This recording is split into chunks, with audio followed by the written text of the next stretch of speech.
इस कार्यक्रम के प्रायोजक हैं महात्मा गांधी अस्पताल जयपुर। नमस्कार, मैं डॉक्टर दिनेश द्विवेदी आप सभी श्रोताओं का A1 टीवी के लोकप्रिय और ज्ञानवर्धक कार्यक्रम हेलो डॉक्टर में स्वागत करता हूं। हमारे संबंधियों और संपर्क में आने वाले लोगों में अक्सर किसी न किसी को मिर्गी रोग होने के बारे में जानकारी मिलती है, मगर हमें इस रोग के बारे में कोई पता नहीं होता कि ये क्यों होता है, कैसे होता है। आज हमारे साथ डॉक्टर बलवीन सिंह हैं जो महात्मा गांधी अस्पताल जयपुर के न्यूरोलॉजिस्ट हैं, मस्तिष्क तंत्रिका और मिर्गी रोग विशेषज्ञ हैं, जो हमें आज इस बीमारी के बारे में सब कुछ बताएंगे। डॉक्टर सिंह, आपका स्वागत है। सबसे पहले आपसे जानना चाहेंगे कि हमारे श्रोताओं को बताएं कि क्या होता है मिर्गी रोग, क्या वजह होती है इस रोग की। नमस्कार और बहुत बहुत शुक्रिया मेरे को यहाँ बुलाने का और इस अहम मुद्दे पे चर्चा करने का। तो हम बहुत बेसिक से शुरुआत करते हैं कि मिर्गी अक्सर आखिर होती क्या है। तो इसको अगर मैं बहुत सरल भाषा में बताऊं तो मिर्गी एक तरह का न्यूरोलॉजिकल विकार है जिसके अंदर ब्रेन की, मस्तिष्क की विद्युत गतिविधियों में असमानता आ जाती है। इसको अगर मैं और सरल बताना चाहूँ तो आप ऐसे समझिए कि एक कंप्यूटर की स्क्रीन है और सॉकेट और बल्ब के थ्रू वो वायर से कनेक्टेड है। अगर स्क्रीन चल रही है सब नॉर्मल है, अगर स्क्रीन के अंदर कुछ झकझकाहट होती है तो इसका मतलब है कि मिर्गी का दौरा आता है।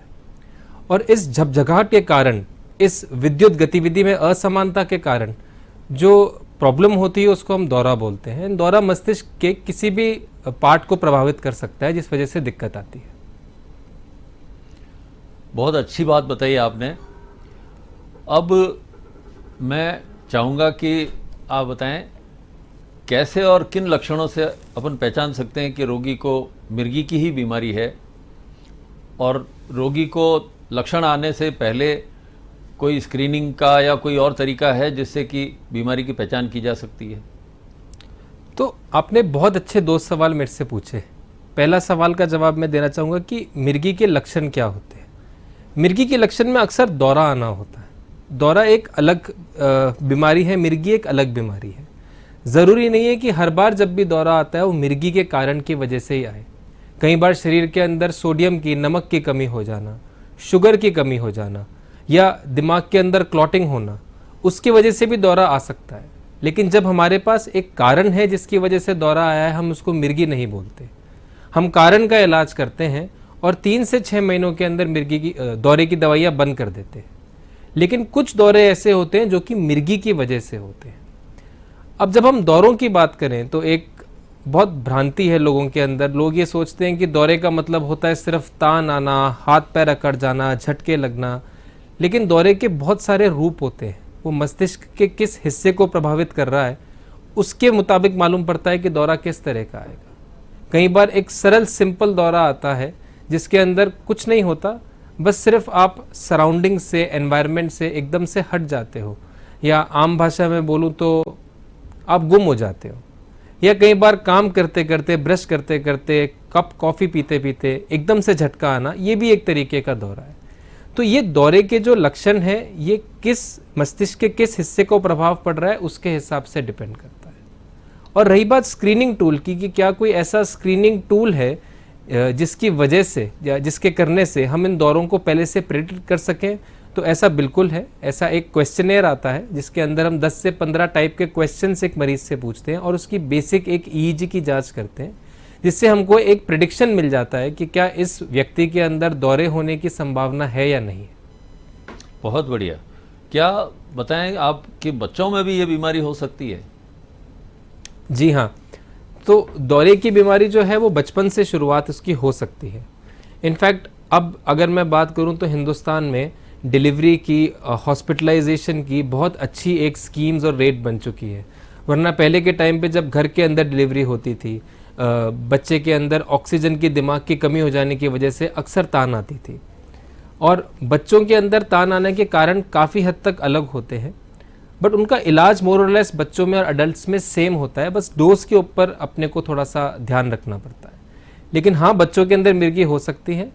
कई बच्चों के अंदर सिर्फ बुखार जब आता है उस टाइम पे ये तान आती है, दौरा आता है। उसको हम मेडिकल भाषा के अंदर फेब्राइल सीजर्स बोलते हैं, जो कि स्पेसिफिकली बच्चों के अंदर देखे जाते हैं एंड अडल्ट्स के अंदर नहीं देखे जाते। बहुत बढ़िया। ये परिवारजनों को जब मिर्गी का दौरा आता है किसी रोगी को या बच्चे को, तो उनको किस तरह की सावधानियां रखनी चाहिए? तो ये भी एक बहुत अच्छा सवाल है। इससे मैं जवाब भी दूंगा और शायद कुछ भ्रांतियों को दूर करने की कोशिश भी करूंगा। जब भी मिर्गी का दौरा आता है तो सबसे पहला काम जो कि आसपास के लोगों को, परिवारजनों को करना है वो ये है कि पैनिक ना करें, स्ट्रेस ना क्रिएट करें। आसपास का वातावरण जो है वो सुनिश्चित करें कि कोई नुकीली चीज़ या कोई ऐसी चीज़ नहीं पड़ी है मिर्गी जिसको दौरा आ रहा है उसके आसपास, जिससे उसको चोट लग सके। जब भी दौरा आता है तो शरीर के अंदर तान आएगी, अकड़न आएगी और शरीर के अंदर हिलावट आती है। 80 से 90% केसेस के अंदर, लोगों के अंदर 2 से 3 मिनट के अंदर अंदर ही अपने आप कंट्रोल हो जाता है।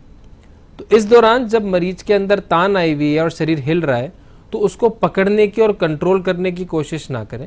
बस ये सुनिश्चित करें कि आसपास का जो एरिया है उसके अंदर कोई ऐसी चीज़ नहीं पड़ी जिससे उसको लग सकती है। दूसरे नंबर पे उसके सिर के नीचे आप हाथ लगा सकते हो, जिससे कि झटके आने की वजह से उसका सिर जो है वो दीवार के ऊपर या ज़मीन के ऊपर टकरा के कोई हेड इंजरी के फॉर्म में प्रॉब्लम क्रिएट ना करे। तीसरे नंबर पे जब भी ये दौरा आ रहा होता है उस टाइम पे कई मरीजों के अंदर दांत बींच लिए जाते हैं, मुंह से झाग आता है, तो बिल्कुल भी किसी भी प्रकार की चीज़ मुंह के अंदर नहीं डालनी, चाहे वो उंगली का डालना हो, किसी मेटल पदार्थ का डालना हो, चम्मच का डालना हो या कोई मोजा सूंघाना हो। इन सब चीज़ों से कभी भी दौरा कंट्रोल नहीं होगा या दौरे की जो ड्यूरेशन है, दौरे का जो टाइम है वो कम नहीं होगा। लेकिन इससे नुकसान ज़रूर हो सकता है। अगर आप कोई भी मेटल की चीज़ डालते हैं या आप कोई भी चीज़ दांतों के बीच के अंदर दबाने की कोशिश करते हैं तो मरीज़ को होश नहीं होता। हो सकता है कि वो चीज़ टूट के मरीज़ की सांस की नली में अटक जाए और उससे उसकी जान को भी खतरा हो।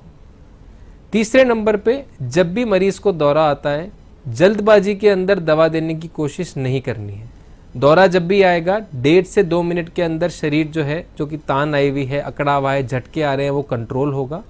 1.5 से 2 मिनट के बाद मरीज़ थोड़ा सा कंफ्यूज्ड स्थिति में होगा, जहां उसको आसपास की इतनी समझ नहीं रहेगी। तो 10 से 15 मिनट के टाइम के बाद जब मरीज़ की स्थिति नॉर्मल हो जाती है, जब वो बिल्कुल जागरूक है, आपसे बात कर रहा है, उस टाइम पे दवाई का प्रयोग करें। इसमें 2 चीज़ों का और ध्यान रखना है। अगर मरीज़ को तान लंबे टाइम तक आ रही है, यानी कि 5 मिनट के ऊपर तक आ रही है, आपको तुरंत अपने नज़दीकी अस्पताल के अंदर जाना है।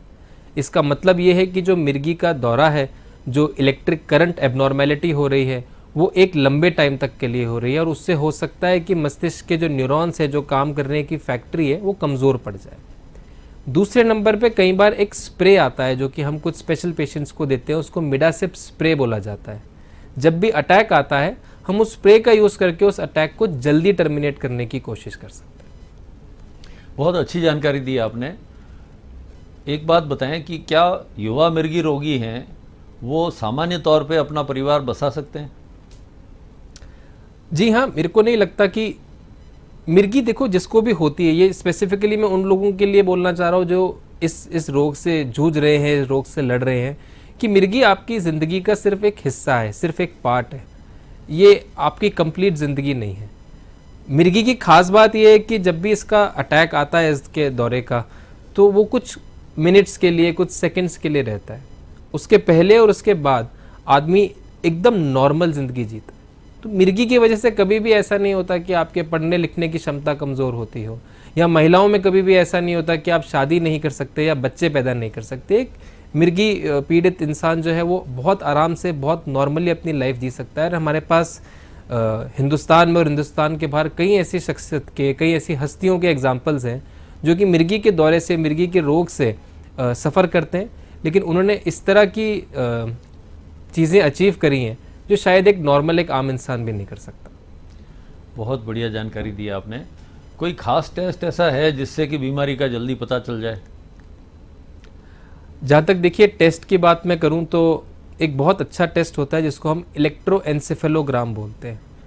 थोड़ा सा कॉम्प्लिकेटेड है, बट अगर मैं सरल भाषा में इसको भी बोलूँ तो हम हार्ट की ईसीजी करते हैं। उसमें हम हार्ट की इलेक्ट्रिकल एक्टिविटी एक ईसीजी के थ्रू जानने की कोशिश करते हैं।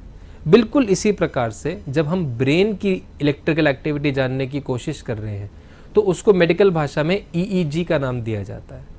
इस ईईजी के टेस्ट से हमको मालूम पड़ जाता है कि ये जो ब्रेन की इलेक्ट्रिकल एक्टिविटी है इसके अंदर कहीं लीकेज हो रहा है कि नहीं हो रहा, या कोई दौरे के निशान आ रहे हैं कि नहीं आ रहे, और उससे हम मरीज के इलाज के अंदर वो हमको बहुत ज़्यादा मदद कर सकता है। बहुत बढ़िया। मिर्गी का दौरा जब मरीज को आता है उस समय रोगी के परिवारजनों को रोगी के लिए क्या करना चाहिए? जैसे कि मैंने पहले बताया कि जब भी मिर्गी का दौरा आता है तो परिवारजनों को सबसे पहले तो पैनिक क्रिएट नहीं करना, परेशान नहीं होना, हल्ला नहीं मचाना। आसपास के एरिया को, आसपास की जगह को साफ सुथरा रखना। कोई भी ऐसी चीज़ जिससे कि मरीज़ को, रोगी को चोट लग सके वो आसपास नहीं होनी चाहिए। जब भी अटैक आएगा 1.5 से 2 मिनट तक शरीर के अंदर कंपन या शरीर के अंदर झटके लगने का डर रहता है। उस टाइम पे मरीज को पकड़ने की, कंट्रोल करने की कोशिश ना करें। तकिया लगाएं सिर के नीचे या हाथ रखें सिर के नीचे, जिससे रिपीटेडली सिर जब ज़मीन से या दीवार से बचता है तो हेड इंजरी होने का डर रहता है। उसके अलावा जब भी जबान कटी जाती है, दांत बीचे जाते हैं, कभी भी किसी भी प्रकार की चीज़ मुंह के अंदर डालने की कोशिश ना करें, चाहे उंगली हो गई हो, चाहे कोई मेटल का पदार्थ हो गया हो। ये सब एक तरह की भ्रांतियां हैं जो कि लोगों ने फैला रखी हैं कि ऐसा करने से मिर्गी का दौरा कंट्रोल हो जाएगा। मिर्गी का दौरा अपने आप 80 से 90% केसेस के अंदर 1.5 से 2 मिनट में कंट्रोल हो जाता है, लेकिन पूरी तरह से होश आने में आगे 15 से 20 मिनट और लगते हैं। आमतौर पे कहते हैं कि मिर्गी का उपचार बहुत लंबा चलता है और उससे इलाज से उसको नियंत्रित किया जाता है दौरों को। तो एक बात ये बताएं कि इलाज कितने समय तक लेना आवश्यक है, और उस इलाज के लेने के बाद में दवाइयाँ नियमित लेता है मरीज, उसके बाद भी अगर उसको दौरे आते हैं तो उस परिस्थिति में क्या करना चाहिए? ये बहुत ही अच्छा सवाल है और मैं बहुत डिटेल में इसका शायद जवाब देना चाहूँगा। तो देखिए, जब हम मिर्गी के इलाज की बात करते हैं तो उससे भी ज़्यादा ज़रूरी प्रश्न ये होता है कि जो मरीज़ को दौरा आया है वो आया किस कारण से। जैसे कि मैंने स्टार्टिंग के अंदर ये बताया कि दौरे आने का बहुत सारे कारण होते हैं, उनमें से एक कारण मिर्गी है। लेकिन अगर दौरा किसी अन्य कारण से आया है, जैसे कि सोडियम की कमी हो जाना, शुगर की कमी हो जाना, कोई क्लॉट होना या नस का फट जाना, तो हम आमूमन दौरा कंट्रोल करने की दवाई 3 से 6 महीने तक देते हैं, और जिस कारण की वजह से दौरा आया है उस कारण को ठीक करने का, इलाज करने का काम करते हैं। अगर कारण हट जाता है, कारण ठीक हो जाता है, तो 3 से 6 महीने में हम कोशिश करके जो दौरे की दवाई है उसको कम करते हैं और बंद कर देते हैं। अब बात करते हैं मिर्गी के बारे में। जब मिर्गी की वजह से दौरा आ रहा है तो उस केस में डिपेंड करता है कि किस प्रकार की मिर्गी है। कई मिर्गी के दौरे इस तरह के होते हैं जो कि बचपन में आते हैं और 10 से 12 साल की उम्र तक आते आते अपने आप ठीक हो जाते हैं। कई दौरे ऐसे होते हैं जिसके अंदर हमको लाइफ लॉन्ग इलाज करना पड़ता है, ताज़िंदगी दवाई देनी पड़ती है। कई दौरे ऐसे आते हैं जिसके अंदर हम 3 से 5 साल तक दवाई देके दवा को कम करने की कोशिश करते हैं, एंड फिर देखते हैं कि क्या दवा कम करने के बाद इसको वापस से दौरा आ रहा है कि नहीं आ रहा, स्पेशल टेस्ट करा करा के बीच बीच में। और जो लास्ट क्वेश्चन आपने पूछा कि जब मरीज नियमित रूप से दवा ले रहा है बावजूद उसके अगर दिक्कत हो रही है तो क्या करना चाहिए, उसके बारे में थोड़ा सा अपन और डिटेल में बात करेंगे। पहली चीज़ ये है कि जो मिर्गी की दवाई है वो बहुत नियमित रूप से लेनी चाहिए। अगर सुबह और शाम की गोली है तो वो सुबह और शाम जानी चाहिए। अगर एक टाइम की गोली भी मिस होती है तो अगले दिन दौरे आने का रिस्क रहता है। लेकिन अगर मरीज़ नियमित रूप से गोली खा रहा है और बावजूद उसको दौरे पड़ रहे हैं तो हम उसमें और जांचें करा के देखना चाहेंगे कि इनका कारण क्या रहा। जब भी 2 दवाई या 2 दवाई से ऊपर दवाइयाँ चलने के बावजूद दौरे आते हैं उसको हम ड्रग रेजिस्टेंट एपिलेप्सी बोलते हैं, यानी कि दवा जो है वो असर नहीं कर रही है पूरी तरीके से। अब अगर मैं हिंदुस्तान के आंकड़ों की बात करूं तो हिंदुस्तान में कुछ 90 लाख से 1 करोड़ लोग मिर्गी के प्रॉब्लम से, मिर्गी के दौरों से पीड़ित हैं। अगर इसको और सिंप्लीफाई करके बताऊं तो 5 से 6 लोग हर 1000 व्यक्ति के अंदर इस बीमारी से प्रभावित हैं।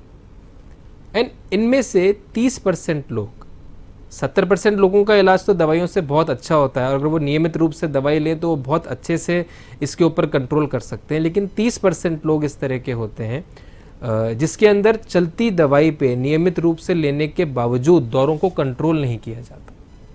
उन केसेस के अंदर हमारे पास स्पेशल टेक्निक्स हैं जिनमें बेसिकली 2 तरह की टेक्निक के बारे में मैं बताना चाहूँगा। नंबर 1 है कि हम ब्रेन की सर्जरी कर सकते हैं। सबसे पहले हम ढूंढते हैं कि दौरा आ कहाँ से रहा है और हम सीधा उस दौरे की सर्जरी करके उसको ब्रेन से निकाल देते हैं। अब जब भी हम ब्रेन की सर्जरी की बात करते हैं तो एक डर लगता है कि कहीं इस सर्जरी के बाद लकवा तो नहीं आ जाएगा, कहीं बोलने में तकलीफ़ तो नहीं होगी, कहीं सुनने में या देखने में तकलीफ़ तो नहीं होगी। तो ऐसा नहीं है। जब भी इस तरह की सर्जरी की जाती है या जब भी इस तरह का पेशेंट्स का वर्कअप किया जाता है, हम आराम से बैठ के उनसे बात करते हैं कि ब्रेन के किस हिस्से से ये दौरा ओरिजिनेट हो रहा है और उस दौरे के और उस हिस्से को निकालने से किन किन चीज़ों के अंदर प्रभाव पड़ेगा। दूसरे नंबर पे हमारे पास ऐसे विकल्प भी हैं जहां हम बिना सर्जरी करे, बिना सिर को खोले, लेज़र के थ्रू जहां से दौरा ओरिजिनेट हो रहा है उसको जला के ख़त्म कर सकते हैं, जिससे दवा कम होने का भी चांस रहता है और दौरा कंट्रोल होने का भी चांस रहता है। बहुत अच्छी जानकारी दी आपने। अपन जानेंगे मिर्गी रोग के बारे में और चीज़ें, खास करके महिलाओं के लिए मैं पूछना चाहूँगा कि महिलाएं रोग से पीड़ित होती हैं और कई बार परिवार के लोग इसको बताते भी नहीं हैं, डॉक्टर के पास भी नहीं जाते हैं। तो आप बताएंगे कि महिला रोगियों के लिए क्या विशेष किया जाना चाहिए?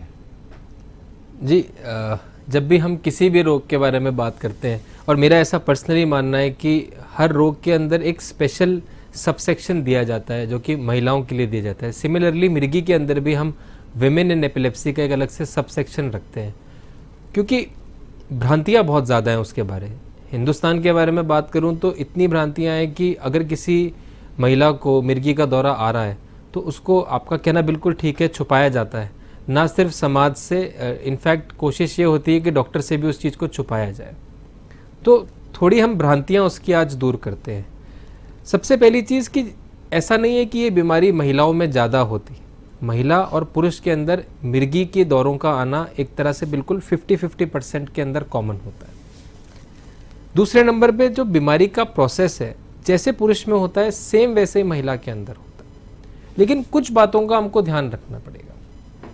महिला की जब भी शादी होती है या महिला जब भी एक मैरिजेबल एज ग्रुप में आती है, जिसको मेडिकल साइंस 20 से 50 साल की उम्र कहती है, उस उम्र के अंदर इन दौरों को कंट्रोल करना बहुत ज़रूरी है और इन दौरों को कंट्रोल करने के लिए दवाई का लेना बहुत ज़रूरी है। दवाई अगर नियमित रूप से ली जाएगी तो दौरा कंट्रोल रहेगा। अब ये ज़रूरी क्यों है? क्योंकि अक्सर इस उम्र के अंदर जब भी प्रेगनेंसी होती है, एक महिला गर्भवती होती है, तो दौरे के आने की वजह से सिर्फ महिला को ही नहीं, बच्चे को भी शिकायत या बच्चे को भी तकलीफ होने का पूरा डर रहता है। हालांकि कुछ दवाइयाँ ऐसी होती हैं जिसकी वजह से बच्चे की ग्रोथ के अंदर असर पड़ता है। तो जब भी कोई महिला शादी करे या प्रेगनेंसी की प्लानिंग करे और उसको मिर्गी की दवाई चल रही है, उसको अपने डॉक्टर से ज़रूर मिलना चाहिए और बात करनी चाहिए, क्योंकि मिर्गी की दवाइयों के अंदर एक अलग से सबसेक्शन है दवाई का, जो कि हम फीमेल्स के अंदर चाइल्ड बेयरिंग एज ग्रुप, जो कि महिला 20 से 50 साल की उम्र के अंदर आती है हमारे पास, सिर्फ उनको देते हैं। जब वो दवाइयाँ चल रही होती हैं, और ये लिटरेचर के तहत प्रूवन है कि वो जब दवाइयाँ चल रही हैं तो एक लड़की ईजीली अपना काम कर सकती है, शादी कर सकती है, बच्चा पैदा कर सकती है, बच्चे को दूध पिला सकती है। इन सब चीज़ों के अंदर किसी भी प्रकार से कोई दिक्कत नहीं आएगी। हालांकि मैं फिर बता रहा हूँ, कुछ दवाइयाँ ज़रूर ऐसी हैं जिससे बच्चे की डेवलपमेंट, बच्चे की ग्रोथ के ऊपर असर पड़ता है। तो अगर आप मिर्गी से प्रभावित हैं, 20 से 50 साल की उम्र में हैं या प्रेगनेंसी प्लान करना चाह रही हैं, तो अपने डॉक्टर से ज़रूर संपर्क करें, मिलें और अपनी दवा के बारे में जानकारी लें। बहुत अच्छी जानकारी दी आपने डॉक्टर सिंह। आप एक चीज़ बताएं कि आप जैसे बता रहे हैं महिलाओं के बारे में बात की है अपन ने, तो ये आनुवांशिक यानी जेनेटिक भी होती है इसकी प्रोग्रेशन, बच्चों में भी ये बीमारी हो सकती है अगर पेरेंट्स को है, इस बारे में भी बताएं। तो स्टार्टिंग के अंदर अपन ने बात करी थी कि एपिलेप्सी या मिर्गी जो होती है वो बहुत अलग अलग टाइप्स की होती है। उनमें से एक बहुत कम प्रपोर्शन ऐसा है जो कि जेनेटिक टाइप ऑफ एपिलेप्सी होती है, जैसे कि वो परिवार के अंदर कैरी फॉरवर्ड होगी। मैं आम जब भी पेशेंट्स भी देखता हूँ, मरीज़ भी देखता हूँ, और जब उनको हम मिर्गी के बारे में बताते हैं तो उनका पहला यूजुअल रिस्पॉन्स ये होता है कि हमारे परिवार में किसी को तो है नहीं। सो ऐसा नहीं है कि हर मिर्गी जो है वो जेनेटिक हो, लेकिन हाँ, मिर्गी का कुछ एक सबसेक्शन ऐसा है, कुछ एक पार्ट ऐसा है जो कि 2 से 5% केसेस ऑफ एपिलेप्सी में होता है जो कि जेनेटिक होता है। उस केस के अंदर हम जांच करते हैं, जेनेटिक ब्लड टेस्ट लेते हैं, कुछ हमको ईईजी के थ्रू, कुछ हमको एमआरआई के थ्रू ऐसा आइडिया लगता है या पता लगता है कि शायद ये एक जेनेटिक एपिलेप्सी की तरफ जा रहा है। एंड जब हम उस चीज़ का डायग्नोसिस कर लेते हैं, निदान कर लेते हैं, तो हमारे लिए उसको दवा देने का और उसको सुलझाने का बहुत आसान तरीका बन जाता है। तो ज़रूरी नहीं है कि अगर माँ को मिर्गी है वो बच्चे को ट्रांसमिट होगी ही होगी, मिर्गी फैलती नहीं है इस तरीके से। लेकिन हाँ, कुछ मिर्गी के सब टाइप्स ऐसे हैं 2 से 5% केसेस के अंदर जो कि आगे फेमिलियल होते हैं या बच्चों के अंदर जा सकते हैं, उसके लिए हमको जागरूक रहना है। आपने अच्छी जानकारी दी, पर कोई ऐसा तरीका है जिससे कि ये बच्चों में न जाए, उस तरीके से कोई इलाज या कोई सावधानी रखी जा सकती है कि जेनेटिक जो प्रोपोर्शन है आप 2 से 5% बता रहे हैं, तो वो बच्चों में न जाए, उसके लिए कोई उपाय है? तो हम अब जो बात कर रहे हैं वो प्रिसीजन मेडिसिन की कर रहे हैं, जो कि अभी वर्ल्ड वाइड जिसका चलन चल रहा है। प्रिसीजन मेडिसिन की बात करूं तो प्रिसीजन मेडिसिन ये कहती है कि हम बीमारी को बढ़ने से या बनने से पहले ही ख़त्म कर दें, यानी कि हम जेनेटिक लेवल पे डायग्नोस करें कि कौन से जीन के अंदर खराबी है और हम दवा दें, दौरे की नहीं, उस जीन को ठीक करने की। तो इस पे काम चल रहा है and I am quite sure, मैं बहुत कॉन्फिडेंट हूँ कि आने वाले 5 से 10 साल के अंदर प्रिसीजन मेडिसिन के अंदर हम लोग बहुत आगे बढ़ेंगे एंड उस टाइम पे इस चीज़ का हल ज़रूर होगा। आज की तारीख में अगर बात करूं तो सबसे पहला काम निदान का है। हमको मालूम होना चाहिए कि अगर हम मिर्गी से प्रभावित हैं वो जेनेटिक है कि नहीं है, जिससे कि हम आगे की प्लानिंग उस हिसाब से करें कि अगर हमारे पास जेनेटिक एपिलेप्सी का केस या पेशेंट आता है तो उसका निवारण कैसे करें। हमारे प्रदेश राजस्थान में रोगियों के लिए कोई विशेष तरह की सुविधाएं या कोई इलाज हो रहा है या होना चाहिए? तो अगर मैं राजस्थान की बात करूं तो महात्मा गांधी मेडिकल कॉलेज के अंदर ही हम लोग फ्री एपिलेप्सी मेडिसिन्स देते हैं महीने के शुक्रवार के अंदर, एंड इससे रोगियों को बहुत ज़्यादा बेनिफिट मिलता है। एंड कुछ चीज़ें ऐसी हैं जिसमें मेरे को ऐसा लगता है कि जागरूकता फैलाने की ज़रूरत है। जैसे कि कुछ मिर्गी के मरीज़ ऐसे हैं जो दवाइयाँ खा खा के परेशान हो चुके हैं, जिनके दौरे कंट्रोल नहीं हो रहे, और वो बाबाओं के पास और दवाइयाँ छोड़ के दौरों से बिल्कुल प्रभावित होकर घर के अंदर रिस्ट्रिक्टेड हैं। उन लोगों से मैं कहना चाहूँगा कि अब टाइम है, क्योंकि अब नई मेडिसिन्स आई हैं, नए प्रकार का इलाज आया है, आप आएँ। सर्जरी और रेडियो फ्रिक्वेंसी अब्लेशन या लिट थेरेपी, जिसको मैं कह रहा हूँ कि हम बिना स्कल खोले, बिना ब्रेन खोले जला के मिर्गी का जो एरिया है उसको जला के ख़राब कर सकते हैं। आप उस चीज़ से अपनी मिर्गी के दौरों से आप वंचित हो सकते हैं, ठीक हो सकते हैं। डॉक्टर सिंह, आपने बहुत अच्छी जानकारी दी, आप आए उसके लिए आपका बहुत बहुत धन्यवाद। हमारे श्रोताओं के लिए मैं कहना चाहूँगा कि आपने जो जानकारी ली है उसका आप उपयोग करें अपने जीवन में, और अगले हमारे हेलो डॉक्टर प्रोग्राम में हम और दूसरे विशेषज्ञ दूसरे विषयों के लेके आएंगे आपके साथ, और सारी जानकारियाँ आपको मिलेगी। आप इनका उपयोग करें अपने जीवन में। डॉक्टर सिंह, आपका बहुत बहुत धन्यवाद।